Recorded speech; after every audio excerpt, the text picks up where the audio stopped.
भाड़े की बहू। राहुल की उम्र शादी लायक हो गई थी, लेकिन अब तक उसकी शादी नहीं हुई थी। बस इसी बात से परेशान उसकी माँ हर जगह अपनी बेटी की शादी की बात फैला देती है। ऐसे ही एक दिन राहुल के लिए एक लड़की का रिश्ता आता है, लेकिन राहुल को लड़की पसंद नहीं आती, जिस कारण राहुल उस लड़की से शादी करने से मना कर देता है। माँ, मैं इस लड़की से शादी नहीं करूँगा। अब कैसी कैसी लड़कियाँ दिखा रही हैं मुझे। मेरा और इसका कोई मैच ही नहीं है। कहाँ मैं कहाँ ये। अरे थोड़ा लेवल कर तो ढूंढिए माँ। देख बेटा, इतनी लड़कियों को रिजेक्ट करना सही नहीं है। पांचों उंगलियां एक बराबर नहीं होती, कुछ ना कुछ खराबी तो निकलती है। लेकिन माँ, इसका मतलब ये तो नहीं ना कि आप मुझे किसी के भी साथ बांध देगी। हाँ, तो तुझे अगर कोई पसंद है तो मुझे बता दे, मैं तेरी शादी उससे करवा दूंगी। माँ, अगर मुझे कोई लड़की पसंद होती तो घर में मैं इतने ड्रामे होने ही नहीं देता। मैं खुद ही उस लड़की को आपके सामने ले आता। इतना बोलकर राहुल अपने कमरे में चला जाता है, लेकिन राहुल का ऐसा बर्ताव देखकर सावित्री रोने लगती है। उसे रोता देख उसका पति मोहित कहता है, सावित्री, तुम क्यों राहुल की चिंता कर रही हो? अरे जब उसकी शादी लिखी होगी तब हो जाएगी। लेकिन अब मुझसे घर के काम नहीं होते, मेरी उम्र होती जा रही है। जिस तरह राहुल के नाटक है ना, उससे तो साफ जाहिर हो रहा है कि ये शादी करना ही नहीं चाहता। या तो वो किसी लड़की को पसंद करता है या फिर यूं ही कमारा रहना चाहता है। मोहित जी, आप राहुल को समझाइए ना, क्या पता आपकी बात करने से वो मान जाए। सावित्री की बात सुनकर मोहित राहुल के कमरे में जाता है और उसे समझाने की कोशिश करता है, लेकिन राहुल तो अपने ही पापा को समझाने लगता है। ठीक है पापा, मान लिया मैंने, आपकी पसंद से शादी कर ली। लेकिन मैं अगर कहीं उसे बाहर लेकर जाऊंगा तो आपने सोचा भी है कि लोग क्या कहेंगे? ना वो मेरी हाइट से मैच करती है, ना शक्ल सूरत, ना ही वो पढ़ी लिखी है। उसे तो अपनी बीवी कहते हुए भी मुझे शर्म आएगी। क्या आप अपने बेटे का ऐसा घर बसाना चाहते हैं जो शादी के बाद भी आपका बेटा कभी खुश ना रह सके? अगर आप अपने बेटे की खुशी नहीं चाहते, अगर आप चाहते हैं कि आपके बेटे का रिश्ता दुनिया के सामने रहे लेकिन उसकी पर्सनल लाइफ में हमेशा प्रॉब्लम रहे, तो ठीक है, मैं शादी करने के लिए तैयार हूँ। राहुल की बात सुनने के बाद मोहित इस शादी के लिए इनकार कर देता है और वो अपने बेटे का सपोर्ट लेता है। समय गुजरता है, लेकिन गुजरते समय के साथ अब भी राहुल का रिश्ता किसी के साथ नहीं लगा। कभी राहुल मना कर देता, कभी लड़की वाले राहुल को मना कर देते थे। ऐसे ही एक दिन सावित्री और मोहित आपस में बैठकर राहुल की शादी की बात कर रहे थे। तभी वहां सावित्री की पड़ोसन उनके घर आती है। कैसी हो सावित्री बहन? अरे कहीं बेटे का रिश्ता लगा या नहीं?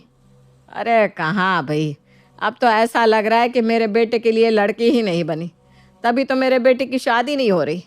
पता नहीं उसकी शादी कभी होगी भी या नहीं। अब तो मैं बाहर जाती हूँ तो लोग मुझे ताने देने लगते हैं, बेटा 30 साल का हो गया लेकिन अब तक माँ बाप उसे खुद से दूर नहीं कर रहे। बता, अब लोगों के ताने सुनकर रहना पड़ रहा है मुझे।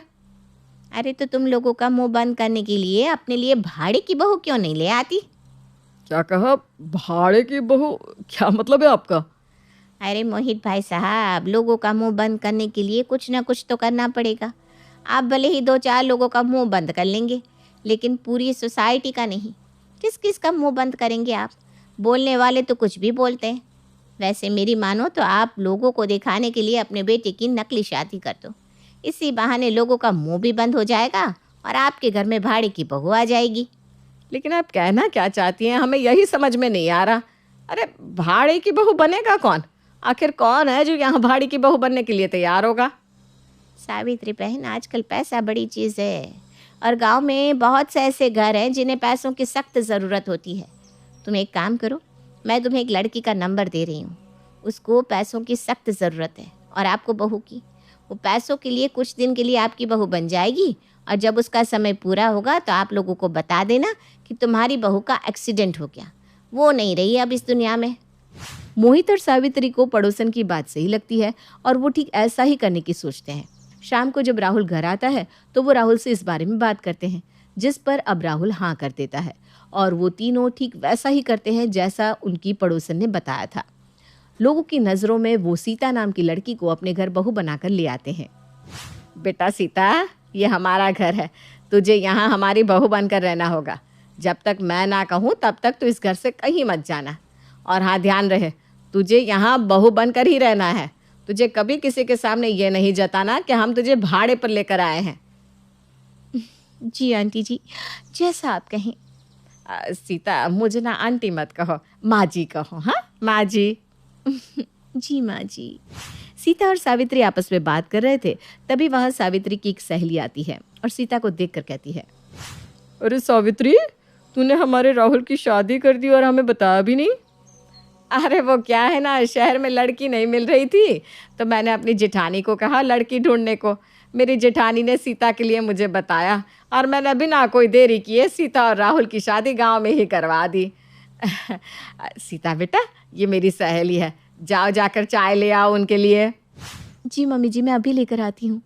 इतना बोलकर सीता वहाँ से चली जाती है और अपनी सास और उसकी सहेली के लिए चाय लेकर आती है। समय गुजरता है। गुजरते समय के साथ सीता वही करती जो एक बहू करती है। ऐसे ही एक दिन सुबह 5 बजे सीता उठकर घर में आरती कर रही थी।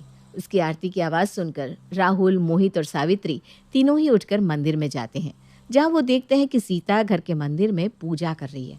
ये देखकर कहीं ना कहीं राहुल को भी अच्छा लगता है, लेकिन वो अपने माँ बाप के सामने कुछ नहीं बोलता। सावित्री, लगता है भाड़े के रूप में हमें अपनी असली बहू मिल गई है। हाँ मोहित जी, आप बिल्कुल सही कह रहे हैं, मुझे भी ऐसा ही लगता है। लेकिन हम इसे रोक भी तो नहीं सकते, क्योंकि ये तो यहाँ सिर्फ 3 महीने के लिए आई है। इतना बोलकर सावित्री उदास होकर अपने कमरे में चली जाती है। समय गुजरता है। गुजरते समय के साथ राहुल और सीता को भी एक दूसरे से प्यार हो जाता है, लेकिन वो दोनों अपना अपना प्यार एक दूसरे के सामने जाहिर नहीं कर पाते। गुजरते समय के साथ अब सीता के जाने का समय आ जाता है। वो अपना सामान पैक कर रही थी, तभी वहाँ राहुल आ जाता है और उसे इस तरह सामान पैक करता देख पूछने लगता है, सीता, तुम अपना सामान पैक क्यों कर रही हो? कहीं जा रही हो क्या? राहुल की ऐसी बात सुनकर सीता अपनी आंखों में आंसू लिए राहुल की तरफ देखती है। राहुल जी, मेरे जाने का समय हो गया है। मेरा समय पूरा हो चुका है, इसलिए मुझे यहाँ से अब जाना होगा। क्या तुम्हारे जाने का समय हो गया? तुम मुझे छोड़कर जा रही हो?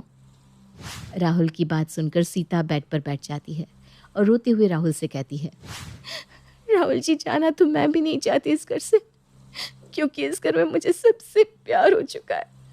भले इस घर की भाड़े की बहू बनकर आई थी मैं, लेकिन मुझे कभी इस घर में यह एहसास ही नहीं हुआ कि मैं इस घर की असली बहू नहीं हूँ। और तो और राहुल जी, जाने अनजाने में मैं आपसे प्यार भी करने लगी हूँ। मैं इस घर से नहीं जाना चाहती राहुल जी, नहीं जाना चाहती, मुझे रोक लीजिए। सीता और राहुल की बात सुनते ही मोहित और सावित्री आ जाते हैं। सीता बहू, हमने तुम्हारी बात सुन ली है और मैं तुम्हें यहाँ से जाने ही नहीं देना चाहती, इसलिए मत जाओ। हमने तुम्हें जाने को बोला ही नहीं और हमें यह भी पता है कि तुम भी ये घर छोड़कर नहीं जाना चाहती है ना बेटा। माँ जी आप। हाँ बहू, जिस तरह तू ये घर छोड़कर नहीं जाना चाहती, ठीक उसी तरह मैं भी तुझे इस घर से नहीं भेजना चाहती, क्योंकि मैंने भी तुझे अपनी बहू के रूप में अपना लिया है। और मेरा ये पागल बेटा, वो तो तुझसे बेहद प्यार करता है, लेकिन उसकी हिम्मत ही नहीं हुई तुझे ये बात बोलने की। हाँ बेटा, इस घर को छोड़कर मत जाओ। तुम भले ही इस घर में भाड़े की बहू बनकर आई थी, लेकिन अब हम चाहते हैं कि तुम इस घर में भाड़े की बहू नहीं बल्कि असली की बहू बनकर रहो। मेरे बेटे से शादी करोगी ना? सीता, मम्मी पापा बिल्कुल सही कह रहे हैं। मैंने तुम्हें अब तक अपने दिल का हाल नहीं बताया। सच कहूँ तो हाँ, मैं तुमसे बहुत प्यार करता हूँ और मैं तुम्हें रोकना भी चाहता हूँ। प्लीज़ रुक जाओ और मुझसे शादी कर लो। बताओ सीता, क्या तुम मुझसे शादी करोगी? मैं तुमसे वादा करता हूँ, मैं तुम्हें कभी कोई दुख नहीं दूंगा, हमेशा अपनी पलकों पर बिठा कर रखूंगा। हाँ राहुल जी, हाँ। सबका इतना प्यार देखकर सीता खुद को रोक नहीं पाती और वो राहुल से शादी करने के लिए तैयार हो जाती है। इस तरह सीता वहीं रुक जाती है, जिसके बाद राहुल की माँ राहुल और सीता की धूमधाम से सभी के सामने शादी करवा देती है। इस तरह सावित्री की भाड़े की बहू उसकी अपनी बहू बन जाती है।